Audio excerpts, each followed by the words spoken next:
Olá, meus amores, aqui é a professora Adria e hoje, meus amores, na aula de ciências, nós iremos falar sobre as bactérias e os fungos.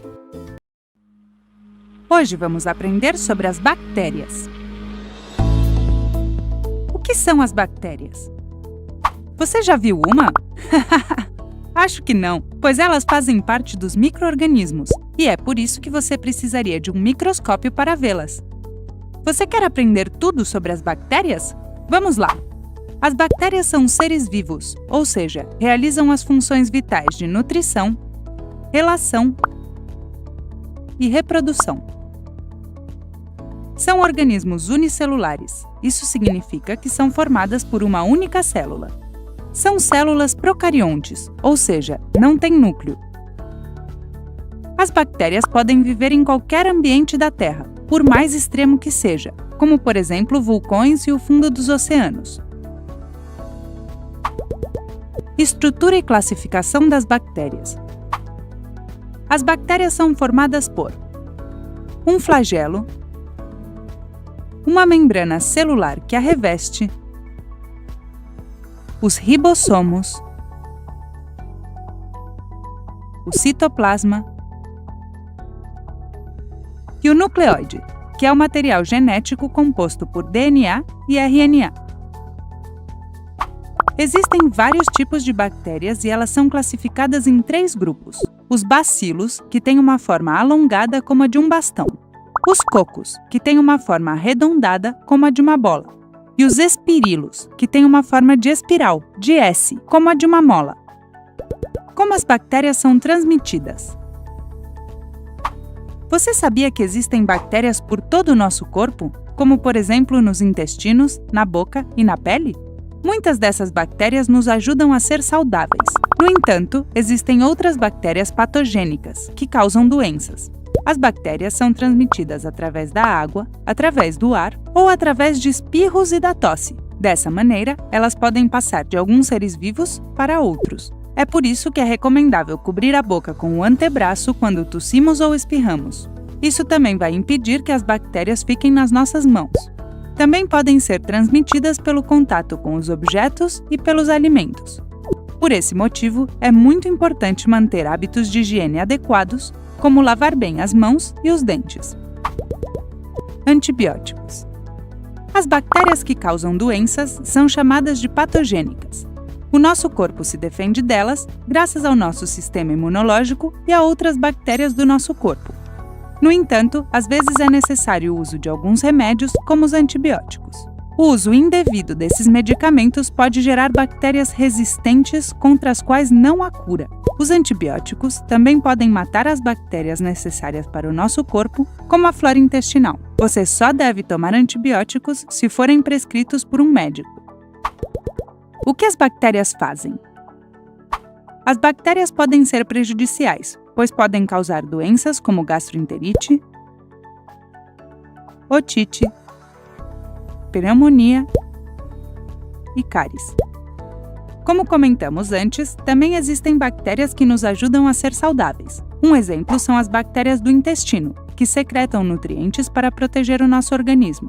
Existem também bactérias usadas para fazer alimentos, como o iogurte e o queijo. Isto acontece devido ao processo de fermentação. Outras bactérias são decompositoras. É por isso que alguns alimentos apodrecem quando tem micro-organismos crescendo neles. No entanto, algumas dessas bactérias decompositoras são encontradas na terra e produzem os nutrientes necessários para o cultivo de alimentos. Isso é tudo sobre as bactérias. Interessante, né? Hoje vamos aprender sobre os fungos. Qual desses organismos você diria que é um fungo? Todos são fungos. Vamos aprender mais sobre esses organismos. O reino dos fungos, também chamado de fungi, é um dos 5 reinos nos quais os seres vivos podem ser agrupados. Cuidado, não são animais nem vegetais. Os fungos são organismos vivos porque realizam as funções vitais de relação, reprodução e nutrição por si mesmos. Alguns fungos são micro-organismos unicelulares que não podem ser vistos a olho nu, como a levedura. Para observá-los, precisamos usar o microscópio.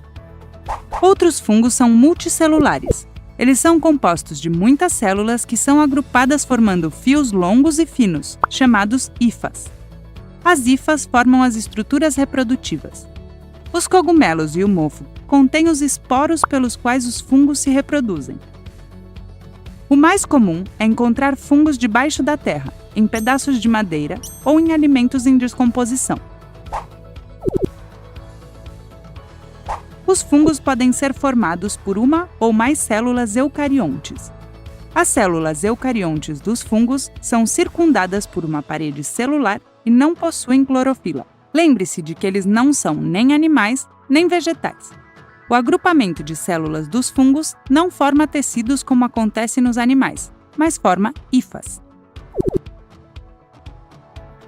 Alguns cogumelos dos fungos são comestíveis e muito saborosos, como os cogumelos de Paris e a trufa. Cuidado porque alguns podem ser tóxicos.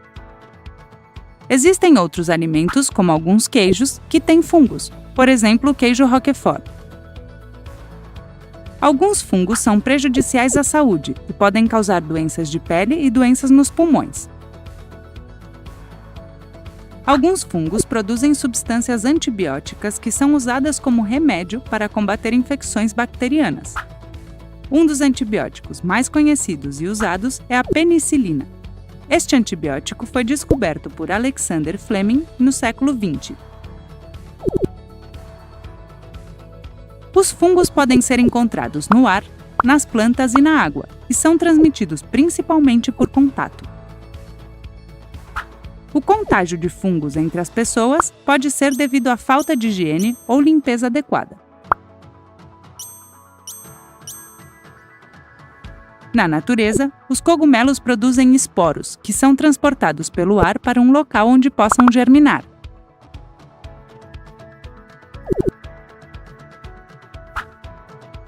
Os fungos são organismos heterotróficos, ou seja, se alimentam de outros seres vivos. Por causa disso, muitos são decompositores. Por exemplo, alguns mofos decompõem as frutas e os vegetais para se alimentar e poder crescer. Essas substâncias que eles decompõem também servem como nutrientes no solo para alimentar as plantas e outros seres vivos. Como você pode ver, os cogumelos são muito importantes para os seres humanos e para o planeta. Eles proporcionam produtos como alimentos e remédios para curar doenças. Também são necessários nos processos vitais de muitos ecossistemas, para decompor a matéria orgânica. Isso é tudo sobre os fungos. Não é interessante? Bom, meus amores, essa foi a aula de hoje. Eu espero muito que vocês tenham gostado. Um grande beijo e até a próxima aula.